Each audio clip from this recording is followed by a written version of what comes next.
Et ce patron, alors qui ne vous traite pas de la façon que vous voulez, vous est-il jamais venu à l'esprit que peut-être Dieu ne vous a pas mis là-bas pour votre bien, mais pour le bien de quelqu'un d'autre? Peut-être que vous êtes la seule lumière dans cet endroit.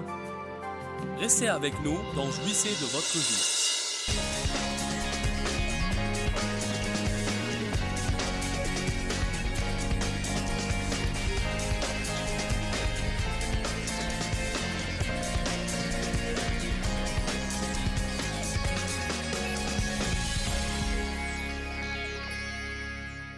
Dave et moi disons souvent que les gens, aujourd'hui, ne veulent pas affronter les responsabilités. Et c'est vrai si nous regardons les choses de près. Qu'est-ce que l'avortement sinon que les gens veulent faire une chose qui est agréable mais sans vouloir prendre la responsabilité des résultats? C'est une façon de fuir. Les gens fuient le travail dur. Aujourd'hui, nous n'aimons pas les choses difficiles. Nous sommes accros au confort. Si nous ne pouvons pas appuyer sur un bouton pour avoir la chose, nous ne la voulons plus. C'est triste que toute cette facilité, dont je crois que l'ennemi a fourni une bonne partie, est en train de tuer les gens. Les gens n'ont pas l'exercice naturel dont ils ont besoin, alors ils dépensent des millions sur l'équipement. Et les salles de gym, et ça fait boule de neige. Nous vivons dans une société avide où tout le monde veut encore, encore, encore et encore. En fait, il est vraiment étonnant de voir les talents d'artisanat que les gens avaient. Je veux dire l'art et la dextérité des années passées et la façon dont les gens faisaient les choses, la qualité des produits. Mais aujourd'hui, tout le monde est pressé. Nous n'aimons pas investir. Si nous ne pouvons pas nous permettre une chose, nous la faisons facturer. Les gens fuient la responsabilité. Les gens ne veulent pas être responsables. Ils fuient le travail dur. Les gens aujourd'hui fuient les gens difficiles. S'il y a quelqu'un dans notre vie qui est difficile à vivre, nous nous en débarrassons. Les gens fuient les endroits difficiles. Ils n'aiment pas être dans des endroits où ils sont confrontés ou dans des endroits où ils sont corrigés. Les gens fuient leur péché et vous ne pouvez pas fuir et vous cacher de votre péché car, quoi que vous fassiez pour le dissimuler, il sera toujours là. Tout ce que vous avez à faire, c'est lire le psaume 32 et le psaume 51 et de voir dans quel genre de conditions se trouve la personne qui se cache de son péché. Car vous ne pouvez pas fuir de votre péché. Il est là pour vous tourmenter. Vous pouvez l'ignorer, mais il ne va pas s'en aller. Les gens s'enfuient d'eux-mêmes, et certains se sont enfuis d'eux-mêmes depuis si longtemps qu'ils se sont dépassés eux-mêmes. Vous avez laissé votre moi dans la poussière quelque part. Vous ne savez même plus qui vous êtes à force de vous enfuir. Les gens fuient la vérité. Ils vivent dans la tromperie, ils jouent au plus fin, les gens fuient le passé. Maintenant, ce message n'est pas pour chaque personne qui est là ce soir, mais si vous n'en avez pas besoin maintenant, au moins ça va vous aider dans l'avenir si vous êtes jamais tenté de fuir. Mais je me permettrai de dire que presque chacun de nous fuit quelque chose. Peut-être un petit peu. Ne prenez pas cet air innocent où je penserais que je me suis trompé de groupe. Les gens qui nous regardent à la télé, combien de millions de gens fuient, fuient, fuient, fuient, fuient. Peut-être que vous fuyez depuis si longtemps que vous ne savez pas que vous fuyez. Certains restent si occupés tout le temps pour ne pas être obligés de penser à leur vie. C'est une fuite.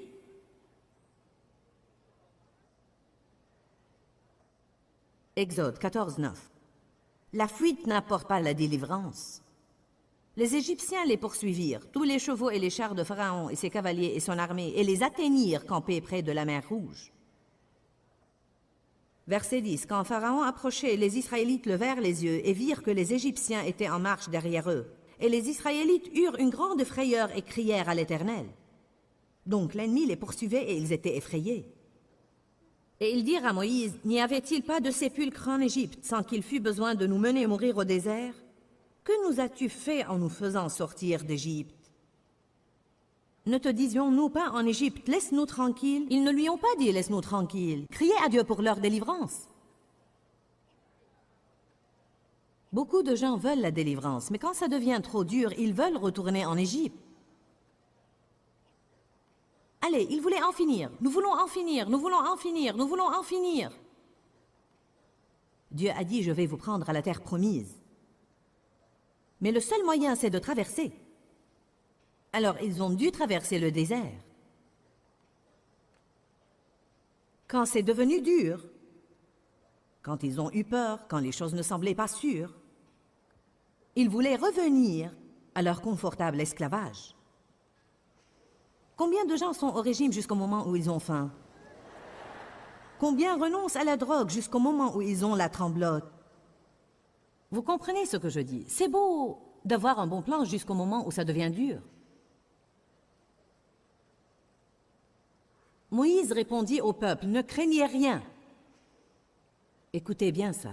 Restez en place et regardez la délivrance que l'Éternel va vous accorder en ce jour, car les Égyptiens que vous voyez aujourd'hui, vous ne les verrez plus jamais. L'Éternel combattra pour vous, et vous, vous n'aurez qu'à rester tranquille. Fuir n'est pas la façon de faire de Dieu. Il dit, quand ça devient difficile, ne fuyez pas, restez en place, priez, laissez-moi vous donner une nouvelle force et de l'énergie. Laissez-moi combattre à vos côtés. Ensuite, le verset suivant dit, ne restez pas là à crier à moi, avancez. Dieu ne veut pas que nous fuyions, il veut que nous avancions. Pourquoi Dieu ne veut-il pas que nous fuyions les choses? Parce qu'il ne nous a jamais donné une armure pour le dos. Si vous lisez dans Éphésiens 6 les différentes pièces de l'armure données aux soldats de Dieu, il n'y a pas de pièces d'armure pour le dos. Pourquoi? Parce que Dieu ne s'attend pas à ce que vous fassiez ça. Il s'attend à ce que vous affrontiez, que vous confrontiez, que vous résistiez. Vous êtes des guerriers. Vous êtes plus que vainqueurs, pas des lâches. Vous êtes équipés de la puissance du Saint-Esprit pour affronter tout ce que vous devez affronter dans la vie et savoir avant même que la bataille ne commence que vous êtes gagnants. Vous savez pourquoi? Parce que vous auriez dû lire la fin du livre. Toute arme forgée contre toi sera sans effet. Au beau milieu de toutes ces choses, nous sommes plus que vainqueurs.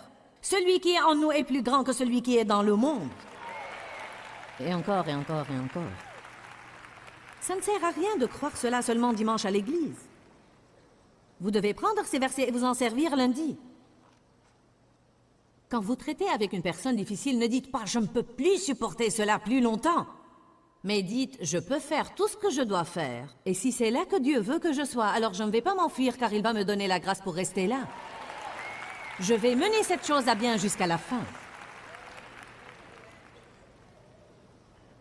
Je veux partager avec vous ce soir une chose étonnante que j'ai trouvée dans la parole de Dieu.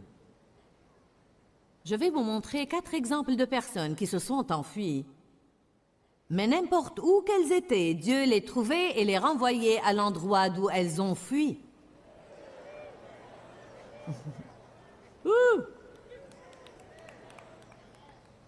Donc, il vaudrait mieux remporter la victoire cette fois-ci autour de la montagne pour ne pas être obligé de tourner encore, et encore, et encore, et encore, et encore, et encore. Allez à Actes, chapitre 7. Jetons un coup d'œil sur Moïse. Acte 7, verset 22. Alors Moïse était instruit dans toute la sagesse et la culture des Égyptiens. Et il était fort et puissant en parole et en œuvre. Et quand il avait 40 ans, il lui vint dans le cœur de visiter ses frères, les fils d'Israël, pour les aider et pour s'occuper d'eux.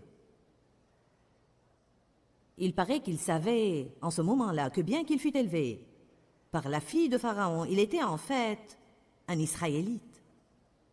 Parce qu'il avait un appel sur sa vie, et peut-être qu'il ne savait pas encore ce que c'était, il a senti qu'il devait aller aider le peuple. Il est vraiment étonnant comment parfois nous avons envie de faire une chose bien avant de comprendre pourquoi nous voulons la faire. Et quand il vit qu'un d'eux était maltraité, il prit la défense de l'homme maltraité et le vengea en frappant l'Égyptien et en le tuant. Donc il a pris des mesures que Dieu ne lui avait pas ordonné de prendre. Il s'est un petit peu devancé, et bien qu'il eut un appel sur sa vie et voulait aider le peuple. Il avait pris les choses en main. Il pensait que ses frères comprendraient que Dieu leur accordait la délivrance par sa main, considérant comme allant de soi qu'ils l'accepteraient, mais ils ne le comprirent pas. Il est surprenant combien de fois nous nous attendons à ce que les autres comprennent l'appel sur notre vie, mais ils ne comprennent pas. Et le jour suivant, il en aperçut qui se querellaient et se battaient entre eux, et il les exhorta à la paix, à se mettre d'accord et à se réconcilier, disant « Hommes, vous êtes frères, pourquoi vous maltraitez-vous l'un l'autre » Mais celui qui maltraitait son prochain repoussa Moïse en disant « Qui t'a établi chef, arbitre et juge sur nous? Est-ce que tu veux me tuer comme tu as tué hier l'Égyptien? Eh bien, maintenant, Moïse s'est rendu compte que la chose qu'il avait faite la veille avait été découverte. Quelqu'un l'avait vue. Et à cette parole, Moïse chercha la sécurité par la fuite. En d'autres termes, il s'est enfui. Dites tous, il s'est enfui. Et il devint un exilé et un étranger dans le pays de Madian, où il devint le père de 2 fils. Maintenant, je vais m'arrêter là et faire remarquer que Dieu n'avait pas demandé à Moïse de s'enfuir d'Égypte. C'est lui qui l'a fait. Nous disons toujours que Dieu a donné à Moïse 40 ans quelque part dans le désert. Et c'est vrai, et pendant ces années, beaucoup de choses en lui ont été mises au point. Mais je veux souligner que Dieu ne lui avait jamais demandé de s'enfuir. Ces choses-là auraient pu être mises au point en Égypte. Qui sait quel genre d'influence il aurait eu, ou peut-être à quel rythme il aurait fait sortir le peuple de là-bas, ou même combien de grâce Dieu lui aurait donné auprès de Pharaon s'il était resté, car Dieu l'avait déjà mis dans une position où il trouvait grâce auprès de Pharaon, mais il a eu peur et il s'est enfui. Si souvent nous n'attendons pas pour voir ce que Dieu va faire de notre situation, nous avons peur et nous faisons notre plan et nous nous enfuyons.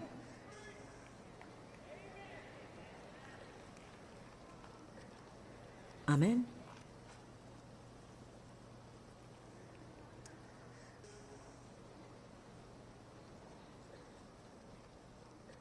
Verset 30. Et quand les 40 ans se sont écoulés, un ange lui apparut au désert de la montagne de Sinaï dans la flamme d'un buisson en feu. Et quand Moïse le vit, il fut surpris et émerveillé par cette apparition. Et comme il s'approchait pour l'examiner, la voix du Seigneur se fit entendre disant « Je suis le Dieu de tes pères, le Dieu d'Abraham, d'Isaac et de Jacob. » Et Moïse tremblait de peur et était si terrifié qu'il n'osait même pas regarder. Ensuite, le Seigneur lui dit « Ôte tes souliers de tes pieds, car le lieu sur lequel tu te tiens est une terre sainte, et elle est digne de vénération. Parce que j'ai assurément vu la souffrance et l'oppression de mon peuple en Égypte, et j'ai entendu ses soupirs et ses gémissements, et je suis descendu pour le délivrer. Alors va maintenant, je vais te renvoyer en Égypte comme mon messager. Seigneur, ne pourrais-tu pas me les envoyer ici ? Ne pourrais-tu pas charger quelqu'un de les ramener de là-bas? Est-ce que je dois revenir là-bas? Et si le peuple se rappelait de moi? Et si ceci? Et si? Et si? Et si? Oh, ceci en dit long. Nous ne pouvons pas fuir les choses. Vous ne pouvez pas vous éloigner assez pour fuir certaines choses. Car vous savez quoi? Si vous avez une relation qui est difficile pour vous, c'est que peut-être ce n'est pas simplement la faute des autres. Peut-être qu'il y a des choses en vous qui vous font réagir contre cette personne comme vous êtes en train de le faire. Peut-être que vous ne savez pas vous entendre avec quelqu'un qui est différent de vous. Peut-être que vous ne savez pas accepter les autres comme ils sont. Peut-être que vous voulez être là où vous ne voyez pas vos défauts. Alors vous fuyez. Que se passe-t-il? Vous allez être la même personne quand vous commencez la prochaine relation. J'ai bien dit peut-être. Si ça ne s'applique pas à vous, ne le prenez pas. Je vais vous raconter une histoire vécue. Une femme est venue à notre pasteur et a dit « Pasteur, demain je vais me marier pour la 7e fois. » Et elle a dit « Je veux que tu pries que cet homme me traite comme il faut. » Tous les autres ont fait ceci et cela et ainsi de suite, et je veux que tu pries que cet homme me traite comme il faut.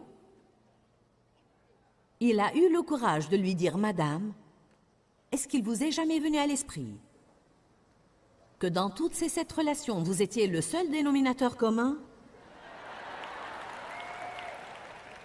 Et que peut-être, je dois prier pour vous et non pour l'autre personne. Maintenant, évidemment, il y a des moments où les relations doivent arriver à leur fin.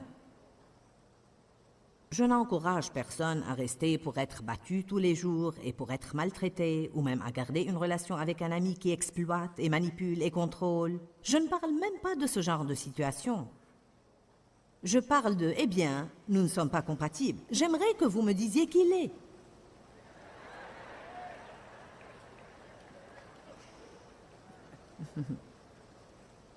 Si vous voulez vous entendre avec quelqu'un, vous devez le faire exprès. Ça ne va jamais arriver simplement parce que... L'homme quittera son père et sa mère et s'attachera à sa femme et les deux deviendront une seule chair. Le problème, c'est de devenir. Il faut du travail, du temps et de l'effort. Alléluia. Allez à Genèse 16.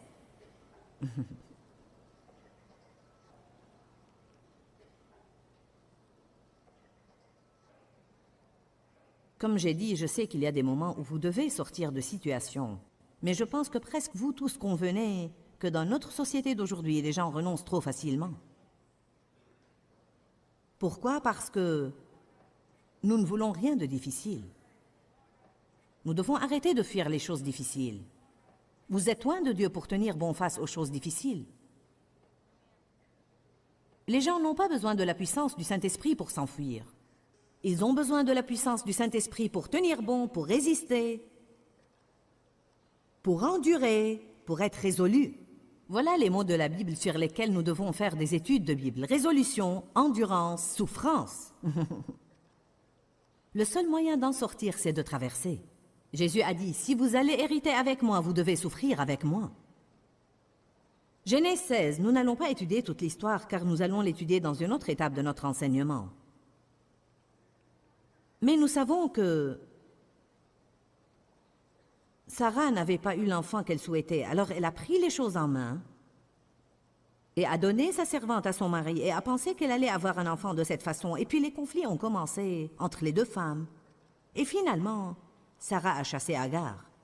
En fait, elle ne l'a pas chassée, elle l'a maltraitée. Et Agar a pris sur elle de s'enfuir. Genèse 16, verset 7. Mais l'ange de l'Éternel la trouva.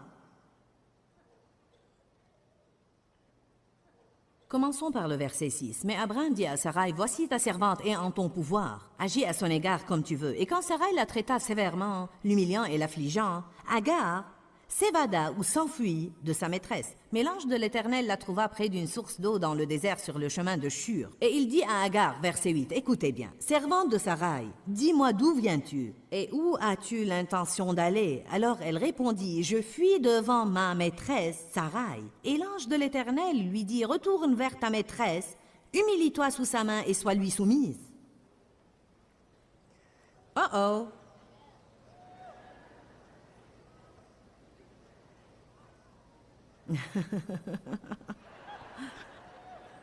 Et ce patron, alors qui ne vous traite pas de la façon que vous voulez, vous est-il jamais venu à l'esprit que peut-être Dieu ne vous a pas mis là-bas pour votre bien, mais pour le bien de quelqu'un d'autre? Peut-être que vous êtes la seule lumière dans cet endroit. Eh bien, n'avez-vous pas demandé à Dieu de se servir de vous? Oh, allez maintenant. Oh Dieu, sers-toi de moi de grâce. Dieu, donne-moi un ministère, sers-toi de moi.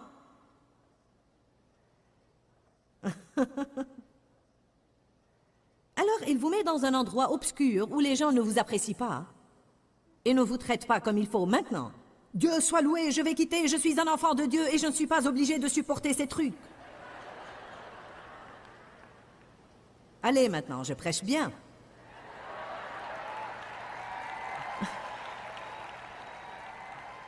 Vous est-il jamais venu à l'esprit que dans cette relation que vous avez, que ce soit un mariage ou une relation d'amour ou peut-être une relation d'amitié ou n'importe quoi d'autre, que peut-être il ne s'agit pas seulement de vous et que vous n'êtes pas mené à garder cette relation pour vous, mais peut-être pour quelqu'un d'autre. En fait, Dieu seul sait où je serais si Dave avait décidé de laisser tomber les 2 ou 3 premières années.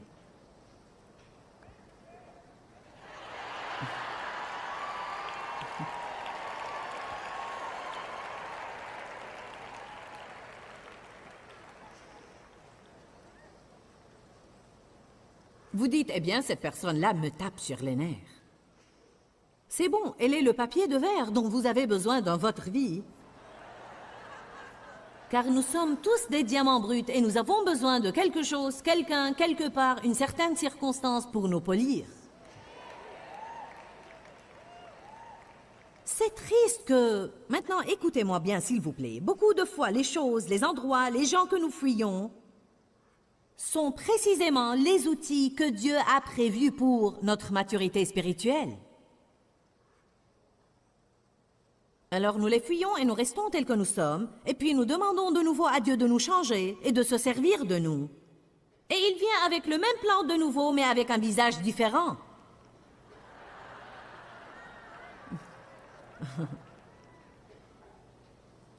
Mais ça ne nous plaît pas et nous fuyons de nouveau. La seule chose, c'est que n'importe où que vous soyez, le Saint-Esprit peut vous trouver. Où fuirais-je loin de ta présence? Psaume 139. 1 Roi chapitre 19. Élie a fui Jézabel. Il alla dans le désert et voulut mourir. Oh Dieu, si ça va être comme ça, alors donne-moi la mort. La veille, il était au sommet de la montagne du Carmel à se moquer de 450 prophètes de Baal. Maintenant, il fuit une femme. Une femme! Elle était sans doute du genre méchant.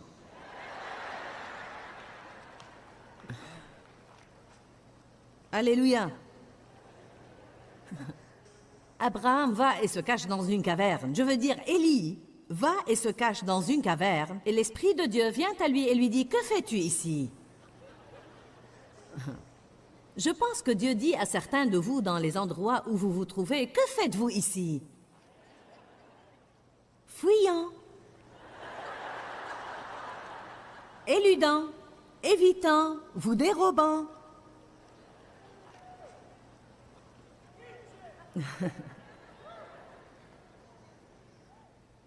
Savez-vous ce que Dieu a finalement dit à Élie? Il a fallu une tempête et une foudre et un tremblement de terre et un tonnerre et tout un tas de choses, tout un tas d'événements et finalement il a entendu le murmure léger. Lève-toi, reprends le chemin d'où tu es venu, oins un nouveau roi et oins un prophète pour prendre ta place. Nous avons parlé des moyens par lesquels les gens fuient leurs problèmes.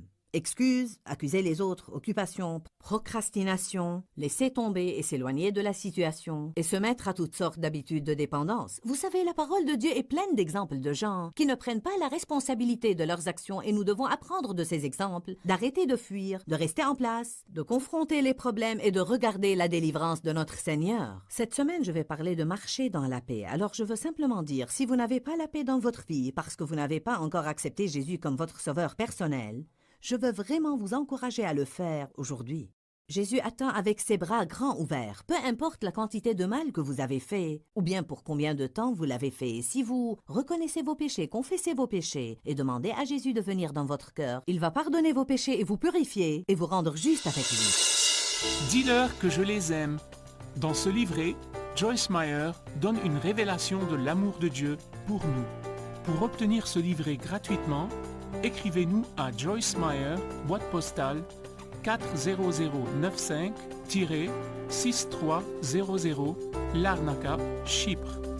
Ou bien visitez notre site web www.joycemeyer.org/fr.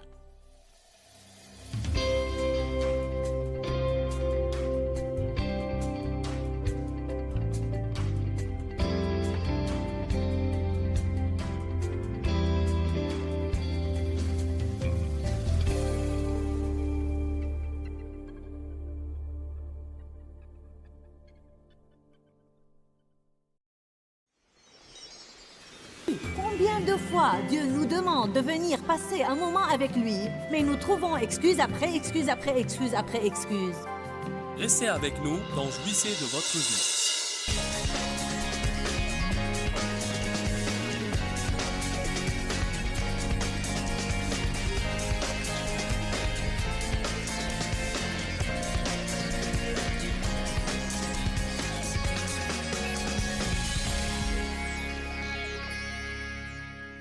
Il est temps d'arrêter de fuir. Il est temps de rester en place. Vous n'allez jamais avoir la force miraculeuse de Dieu dans votre vie si vous continuez à fuir tout ce qui est difficile. Vous devez rester en place et voir ce que Dieu peut faire dans votre vie. Oui, j'ai un témoignage maintenant, mais nous n'aurons jamais de témoignage sans épreuve. Oh, j'ai un puissant témoignage, mais j'ai traversé les épreuves. Certains traversent l'épreuve et ils n'en récoltent que les plaintes. Ils n'ont jamais un témoignage. Parce qu'ils n'arrêtent jamais de murmurer à ce sujet. Bon, 6 moyens par lesquels les gens fuient leurs problèmes. Le premier, c'est les excuses. Je veux vous rappeler qu'une excuse est une raison rembourrée d'un mensonge. Une excuse est une raison rembourrée d'un mensonge. En d'autres termes, ce n'est qu'une excuse. Ce n'est pas la vérité. C'est une chose que nous inventons pour ne pas avoir mauvaise conscience à propos de ce que nous avons fait. Je me sers beaucoup de l'exemple des gens qui sont en retard pour le travail ou pour un rendez-vous, car lorsque vous avez autant d'employés que nous, vous avez toujours affaire à une poignée de gens qui, quoi que vous leur disiez, n'arrivent pas à arriver à temps. Ce qui est étonnant, c'est qu'ils ont toujours de nouvelles excuses. Toujours. Ils ont des enfants qu'ils n'arrivent pas à faire bouger le matin. Que font donc tous les autres de leurs enfants? C'est le trafic. Pourtant, les autres conduisent dans le trafic et ils arrivent à temps. C'est ceci, c'est cela, c'est autre chose. Vous savez quoi? Il n'en est rien, c'est une excuse. La vérité, c'est qu'ils ne sont pas bien organisés.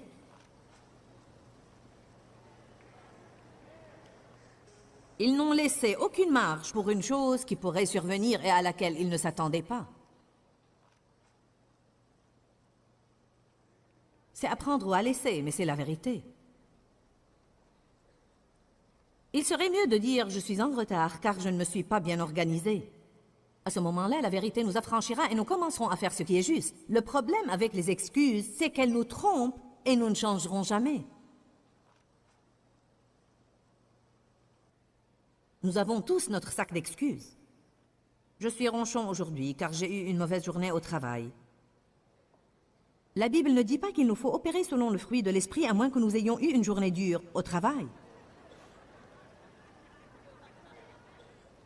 Amen. Après la réunion d'aujourd'hui, j'étais si fatiguée pour une certaine raison. J'étais vraiment fatiguée et épuisée. Si fatiguée comme « prenez-moi au lit tout de suite pour me reposer et être prête pour ce soir ». Les choses allaient un peu plus lentement que je ne voulais et je me suis impatientée contre quelqu'un. Et Dave m'a dit, après que nous soyons entrés dans la chambre, « Tu dois arrêter de t'impatienter dans des situations comme celle-là, car ça fait pression sur les autres. » Et j'ai dit, « Tu as raison. Tu as complètement raison. Je ne dois pas agir comme ça, désolé. » Puis je me suis couchée sur mon lit, et Dieu m'a mis dans le cœur de le remercier de m'avoir corrigée. J'ai pensé, « Mon Dieu, je change. » Ça m'a presque fait peur. Je ne pense pas que j'ai jamais dans ma vie remercié quelqu'un de m'avoir corrigé. J'ai fait du progrès aujourd'hui. Je suis entrée dans une nouvelle gloire.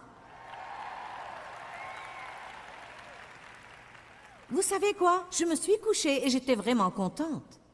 Mais quand nous trouvons des excuses, nous restons là où nous sommes. La Bible dit que nous devons aimer la correction et nous devons être contents quand une personne fait face à notre mauvaise conduite et nous ne devons pas trouver d'excuses. Nous devons dire, tu sais quoi, tu as raison, merci. Ça va peut-être faire mal à ma chair, mais ça va m'affranchir. J'en ai assez d'être parmi des chrétiens qui ne marchent pas selon l'amour et qui ne font preuve d'aucun fruit de l'esprit. Et tout ce qu'ils ont, c'est une nouvelle excuse pour tout ce qui ne va pas dans leur vie. Rien n'est jamais de leur faute, c'est toujours la faute de quelqu'un d'autre et autre chose. C'est un moyen de fuir. Les excuses sont un moyen de fuir. Allez, est-ce que quelqu'un a besoin de ça ce soir?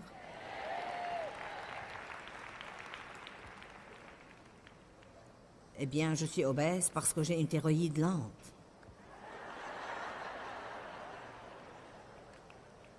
C'est héréditaire. Non, je ne mange pas beaucoup.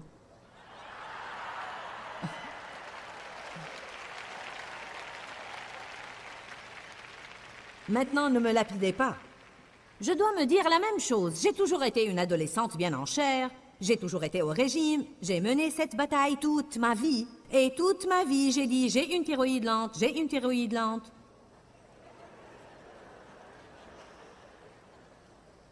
Je demandais au médecin de la tester. Je sais qu'il y a quelque chose qui ne va pas avec ma thyroïde. Et il l'a testée et disait, non, tout va bien.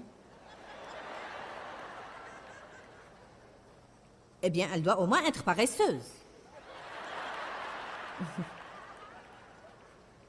Vous savez quoi? Rien n'a changé jusqu'à ce que j'ai dit, vous savez quoi? Mon corps est comme ça. Et peut-être que je ne peux pas manger autant qu'une autre personne, mais c'est comme ça que je suis. Et si vraiment je ne veux pas être obèse, je dois alors arrêter de manger autant. Et vous savez quoi? Avant de faire face à ça, je me mettais en colère contre ma gouvernante et l'accusais de rétrécir mes habits. Et je disais que le pressing, je suis passée par tout ça.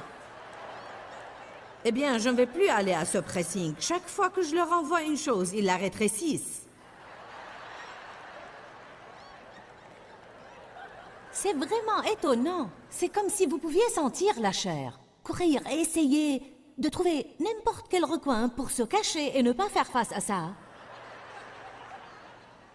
Et pour trouver une nouvelle excuse.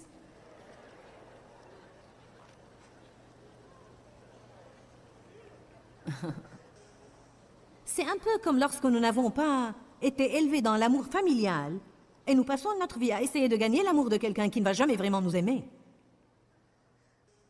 Vous êtes blessé, vous saignez, vous êtes blessé, vous saignez. En fait, un jour, je suis finalement allée me regarder dans le miroir et j'ai dit, tu sais quoi, Joyce? Tu n'as pas eu une enfance géniale et tu ne pourras jamais revenir en arrière et changer ce fait. Alors, il vaut mieux arrêter de t'apitoyer sur ton sort et laisser Dieu faire quelque chose pour ton avenir.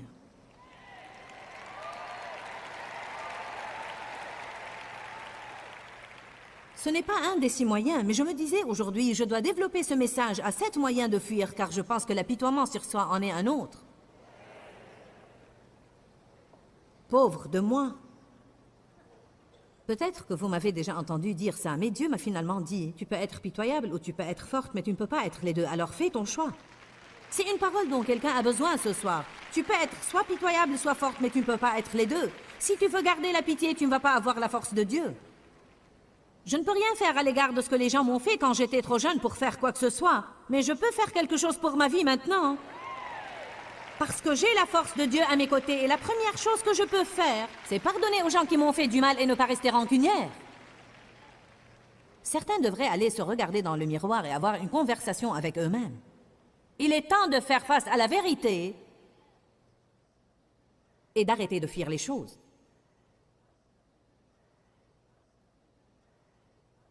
Luc 14, 18. Mais tous unanimement se mirent à s'excuser de ne pas pouvoir venir. Le premier lui dit, « J'ai acheté une parcelle de terre et je suis obligé d'aller la voir. Je te prie, excuse-moi. » Et un autre dit, « J'ai acheté 5 paires de bœufs et je dois les examiner pour donner mon approbation. Alors je te prie, excuse-moi. » Et un autre dit, « Eh bien, je viens de me marier et c'est à cause de ça que je ne puis aller. »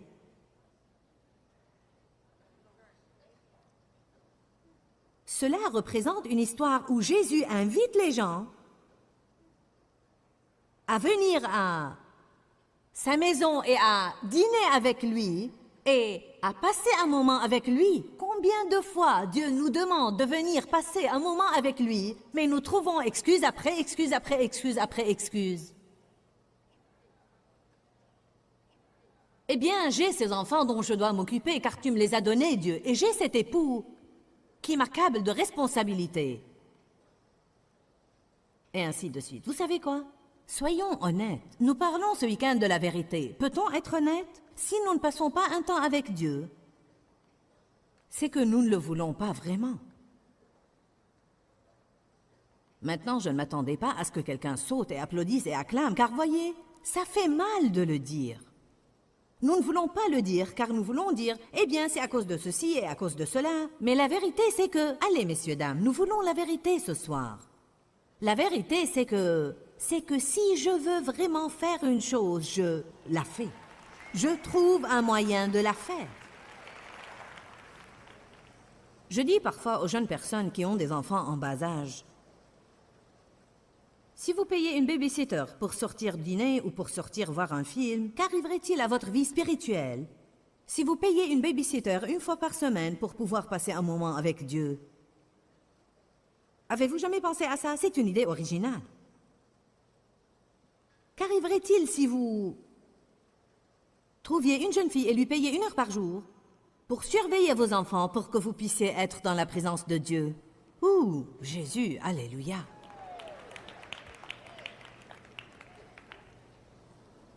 Il y a un moyen. Si nous voulons vraiment le faire, nous trouverons un moyen. Vous pouvez trouver une autre jeune mère chrétienne qui veut elle aussi passer un moment avec Dieu. Échanger 1 heure avec elle.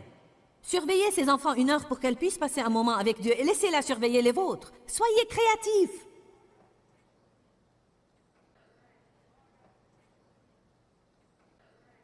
Romains 1, verset 20. On se demande souvent à propos de tous ces gens qui meurent et qui ne savent rien de Dieu, que vont-ils devenir? Il est écrit toujours et depuis la création du monde, les perfections invisibles de Dieu, c'est-à-dire sa puissance éternelle et sa divinité, ont été rendues intelligibles et clairement perceptibles dans et à travers les choses qui ont été faites. Donc les hommes sont inexcusables, complètement sans défense ou justification. Alors il dit que tout le monde, tout le temps, peut-être qu'ils ne le comprennent pas exactement comme nous le comprenons, mais les gens savent instinctivement quand ils regardent autour d'eux qu'il y a un Dieu.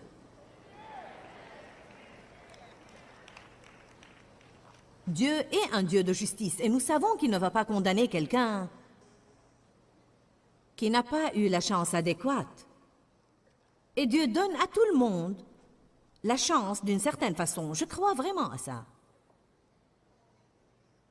Regardez Romains 2, verset 1. « Tu n'as donc ni excuse, ni défense, ni justification, ô homme, qui que tu sois, en jugeant et en condamnant les autres, car en te faisant passer pour juge et en prononçant un verdict contre les autres, tu te condamnes toi-même, parce que toi qui juges, tu fais habituellement exactement les mêmes choses pour lesquelles tu juges les autres. »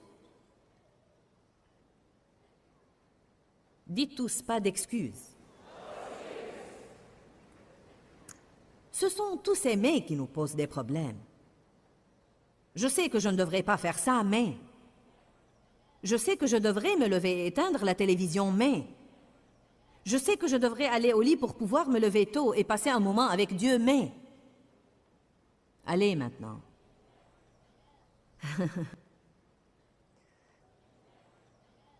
C'est exactement ce qui est arrivé aux espions que Moïse a envoyés dans la terre promise pour explorer le pays et voir si c'était vraiment un bon pays. Ils y sont allés et ont dit, le pays est magnifique, nous en avons apporté les fruits ici et ils sont énormes, mais...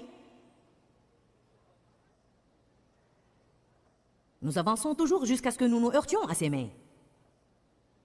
Nous trouvons des excuses pour ne pas nous occuper de ce que Dieu nous donne. Vous comprenez? Nous trouvons des excuses pour les choses. Nous nous mentons parce qu'il est pénible de faire face à la vérité. Les excuses sont une grande tromperie. La deuxième chose que nous pouvons utiliser pour fuir la réalité, c'est les reproches. Accuser les autres. Ce n'est pas de ma faute. Adam a accusé Ève. Ève a accusé le diable. Allez à Genèse 2. Ça a commencé dans le jardin et ça n'a jamais arrêté.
Je veux vous montrer une chose que peut-être vous n'avez jamais remarquée. Genèse 2, versets 7 à 9. Puis l'Éternel Dieu forma l'homme de la poussière de la terre et souffla dans ses narines un souffle de vie, et l'homme devint un être vivant. Puis l'Éternel Dieu planta un jardin du côté de l'Orient, et il mit l'homme qu'il avait formé dans le jardin d'Éden. Maintenant, regardez les versets 16 et 17. Et l'Éternel Dieu ordonna à l'homme, disant... C'est intéressant. L'Éternel Dieu ordonna à l'homme, disant...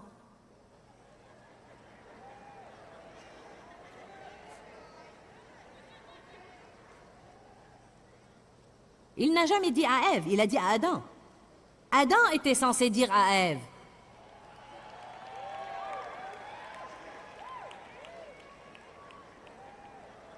Certains hommes ne lèvent même pas les yeux.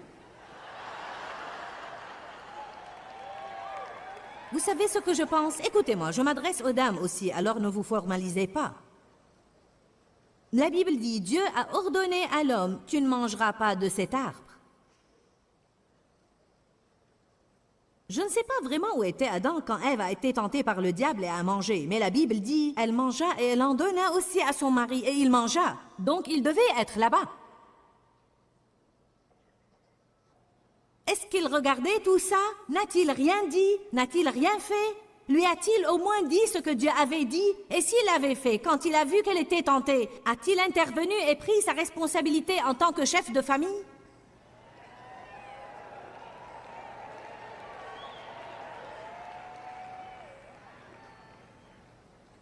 Voilà tout ce que j'ai à dire à ce propos. Je pense que beaucoup d'hommes veulent être les chefs, mais ils ne veulent pas prendre la responsabilité d'enseigner à leur famille. Et vous, les hommes, écoutez-moi. Je crois qu'un des plus importants moyens par lesquels les hommes doivent enseigner à leur famille, c'est en donnant l'exemple. Je crois que vous devez être le premier exemple du fruit de l'esprit dans votre famille. Vous devez être le premier exemple de la marche dans l'amour dans votre famille. Vous devez être le premier exemple de l'humilité dans votre famille. Mon mari Dave était pour moi un exemple de paix. Et en regardant Dave au fil des années, je suis devenue tellement affamée de ce qu'il avait que j'ai finalement dit, je dois absolument avoir la paix dans ma vie et peu importe ce que je dois faire pour avoir cette paix, je vais changer par la grâce de Dieu et je vais absolument avoir la paix. Je vous le dis, les hommes, vous avez l'autorité et vous avez le pouvoir en tant qu'exemple.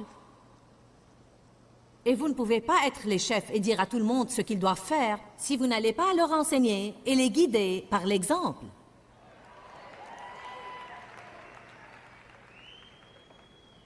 Vos femmes doivent vous voir passer un moment avec Dieu tous les jours. Vos enfants également doivent vous voir vous lever tôt et passer un moment avec Dieu tous les jours. Ils vont apprendre à le faire parce qu'ils l'ont vu toute leur vie. Vos enfants vont grandir et être affectueux envers leur conjoint s'ils vous voient affectueux envers la vôtre. Ensuite, quand tout ça s'est passé, Adam n'a pas pris sa responsabilité. Quand Dieu les a trouvés cachés, fuyant, allez maintenant, essayant de s'occuper d'eux-mêmes. Quelle était la première chose qu'ils ont fait lorsque Dieu leur a ouvert les yeux et qu'ils ont réalisé qu'ils étaient nus? Ils ont fui, ils ont essayé de se faire des habits des feuilles du figuier.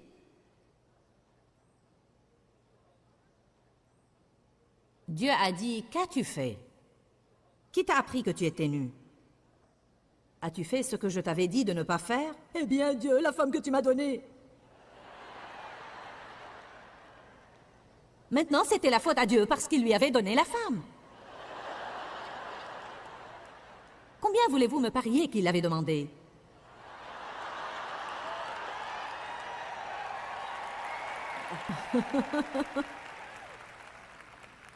Certains ont eu ce qu'ils ont prié pour avoir et maintenant ils ne veulent pas s'en occuper.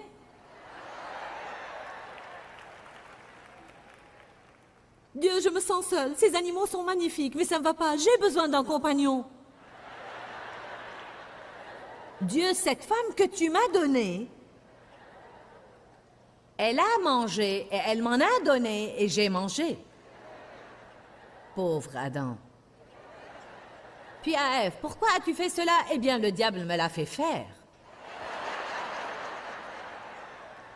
En vérité, c'est clair. C'est vraiment un exemple magnifique. Je veux dire, c'est drôle, mais ça montre tellement comment nous sommes en réalité. Ça a commencé là-bas et ça n'a jamais arrêté. Il est si ridicule d'écouter des couples mariés jouer au jeu de reproche.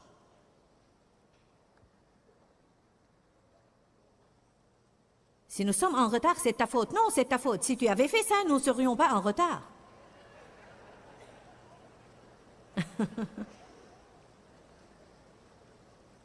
Nous n'allons pas passer en revue tout cela. Quand Dieu a commencé à répartir les corrections, il en a donné à tout le monde. Il a dit, d'accord, Adam, voilà ce qui va t'arriver. Et Ève, voilà ce qui va t'arriver. Et serpent, voilà ce qui va t'arriver. Donc tout le monde avait une responsabilité et Dieu s'est occupé de tout le monde. Et tout le monde a toujours...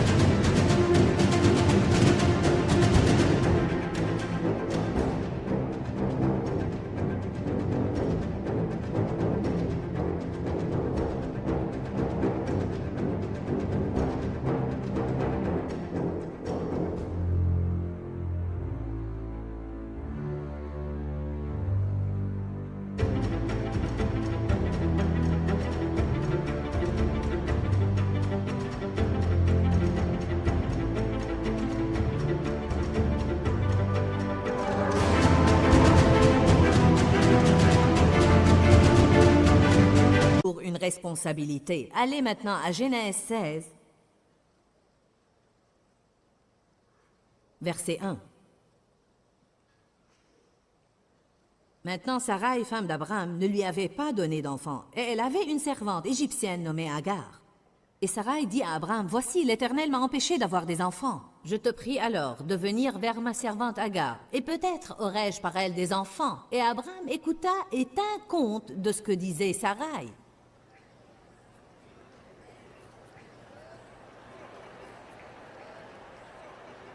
C'est la soirée des hommes.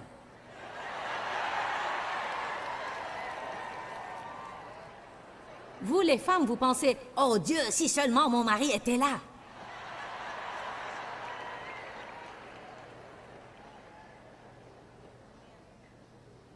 Qui dit que parce que votre femme a une idée lumineuse, vous êtes censé faire tout ce qu'elle dit?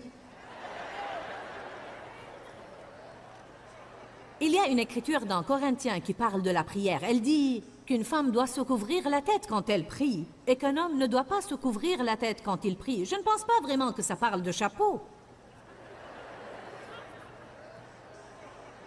Maintenant, à cette époque-là, c'était une coutume qu'ils suivaient, mais je crois qu'il y a un message spirituel là qui est bien plus important que cela. Dave est mon voile. Et donc, quand je prie et je sers, je dois me couvrir la tête. En d'autres termes, je dois rester sous son autorité parce qu'il est mon voile. Mais si un homme prie avec la tête couverte, s'il se soumet à l'autorité de sa femme,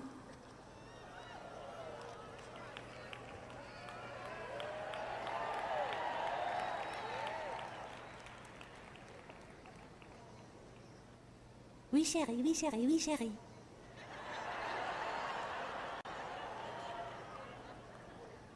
Ève mange cette pomme, mais je ne peux pas l'exaspérer, il vaut mieux ne rien dire.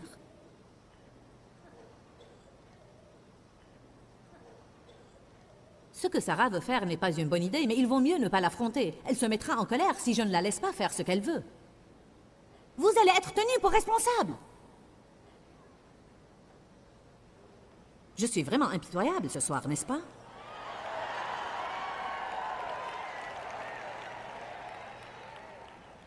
On m'applaudit beaucoup ce soir parce qu'il y a plus de femmes ici ce soir que d'hommes. Mais je remercie Dieu pour cet homme là-haut qui n'arrête pas de dire Amen.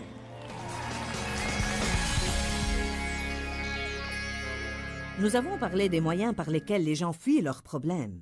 Excuses, accuser les autres, occupation, procrastination, laisser tomber et s'éloigner de la situation et se mettre à toutes sortes d'habitudes de dépendance. Vous savez, la parole de Dieu est pleine d'exemples de gens qui ne prennent pas la responsabilité de leurs actions et nous devons apprendre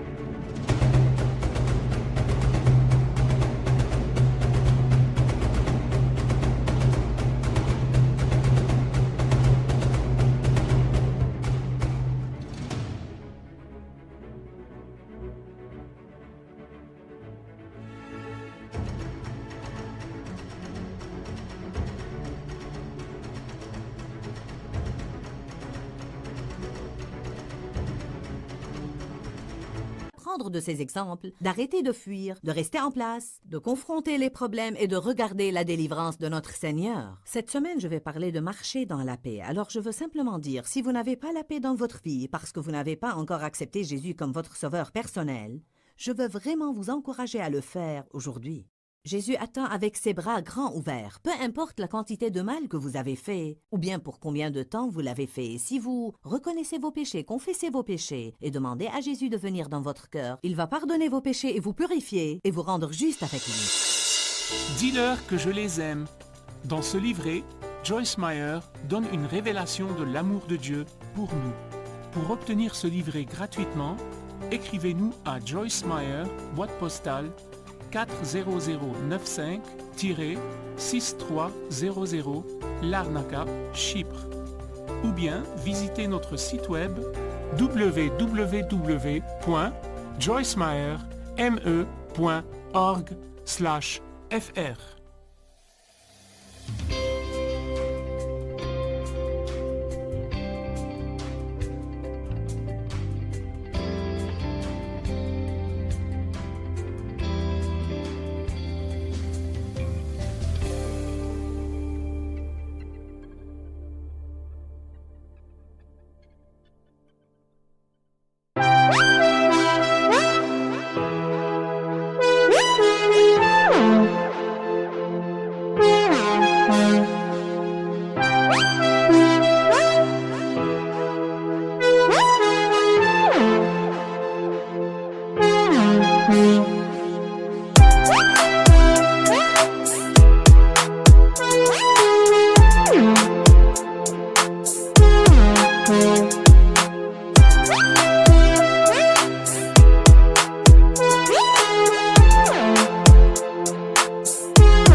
khắp phương trời vẫn nhớ tới quê hương.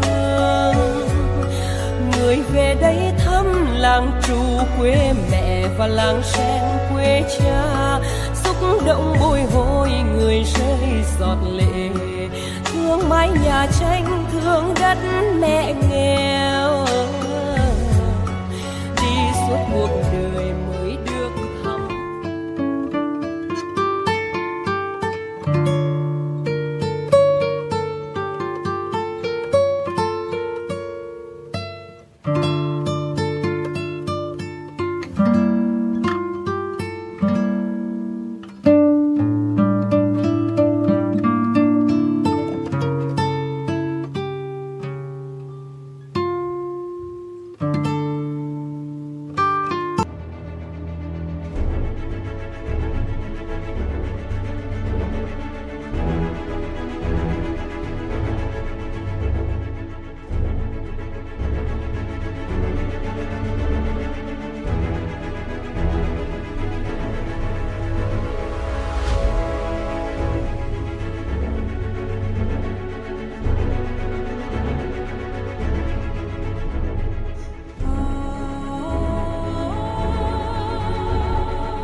Thank